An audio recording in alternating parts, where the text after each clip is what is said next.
ఇవాళ BRS MLC కవిత తెలంగాణ జాగృతి నేతలతో సమావేశం కానుండటం ప్రాధాన్యత సంతరించుకుంది. జాగృతి విస్తరణ కమిటీల ఏర్పాటుపై చర్చకు వారితో కవిత సమావేశం కానున్నారని చెబుతున్నా ఆమె భేటీపై రాజకీయ వర్గాల్లో రకరకాల ఊహాగానాలు ఊపందుకున్నాయి.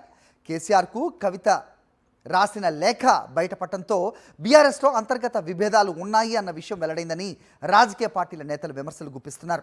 ఈ క్రమంలోనే బీఆర్ఎస్ ఎంపీ దామోదరరావుతో పాటుగా ఆ party legal cell in-charge Gandra Mohan Rao నిన్న రాత్రి కవితతో భేటీ కావటం 3 గంటల పాటు చర్చించడం ఆసక్తికర పరిణామంగా మారింది. అయితే ఆ భేటీలో కవితతో వారిద్దరు ఏం మాట్లాడారు, ఏ అంశాలపై ప్రస్తావించారన్న దానిపై మాత్రం క్లారిటీ లేదు. ఎంపీ దామోదరరావు రాజీ ప్రయత్నంలో కవిత ఎపిసోడ్కు ఫుల్ స్టాప్ పడుతుందా లేదా చూడాలి. రైట్, ప్రస్తుతం జాగృతి సమావేశాలు, నిన్న రాయబారాలు వెరసి ఏం జరుగుతుందో మా కరెస్పాండెంట్ దిలీప్ అడిగి తెలుసుకుందాం. దిలీప్, ఏం జరుగుతోంది? సో మొత్తానికి ఇది రాయబారమే అనుకోవాలా, లేదంటే ఏదైనా విభేదాలు ఉంటే వాటిని సవరించుకునే ప్రయత్నం అనాలా? ఏం జరుగుతోంది? మొత్తానికి ఈ నిన్న జరిగిన సమావేశంలో ఏం చర్చించారు? ఈరోజు జాగృతి సమావేశంలో ఏ అంశాలు చర్చకు వస్తాయి? ఏంటి పూర్తిగా అప్డేట్ చెప్పండి.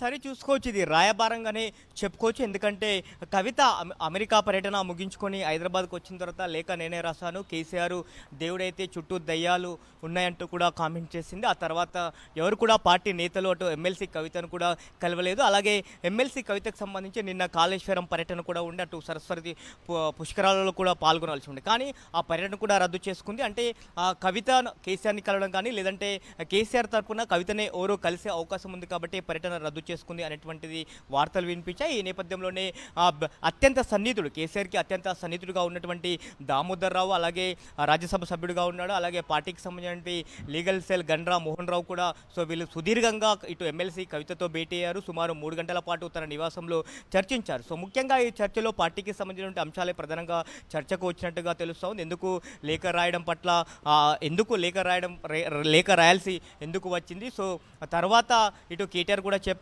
ఎవరైనా సరే పార్టీలో అధినేతకు లేఖలు రాసుకోవచ్చు, తమ అభిప్రాయాలు తెలుపవచ్చు, కానీ కొన్ని బహిర్గంగా కొన్ని అంతర్గతంగా చర్చించుకోవాల్సిన అంశాలు ఉంటాయని చెప్పడం జరిగింది. సో ఆదివారం రోజున కేటీఆర్ కూడా భేటారు. ఆ తర్వాత నిన్న అమెరికా పర్యటన ముగించుకొని, అలాగే ఈ ఆసక్తికరమైన పరిణామాల తర్వాత మొదటిసారిగా ఇటు ఎంపీ దామోదర్ కలిశారు కవితతో. సుదీర్ఘంగా పార్టీలో జరుగుతున్నటువంటి అంశాలపైన చర్చించినట్టుగా తెలుస్తూ ఉంది.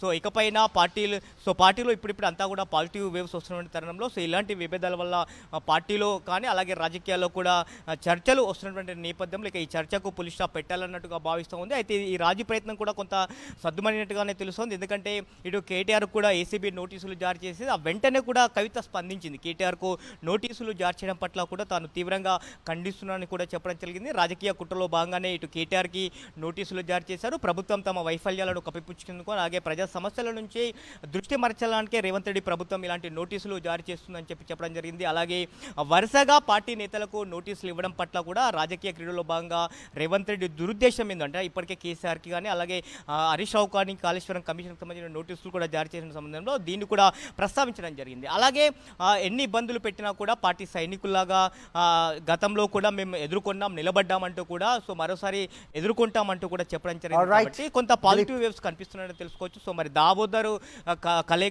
భేటీతో కొంత కవిత ఎపిసోడ్కు పుల్ స్టాప్ పడినట్టుగానే తెలుస్తూ ఉంది. సో మరి ఈరోజు కూడా కొంత జాగృతి నేతల భేటీ కూడా ఉంది. హరి, రైట్ దిలీప్.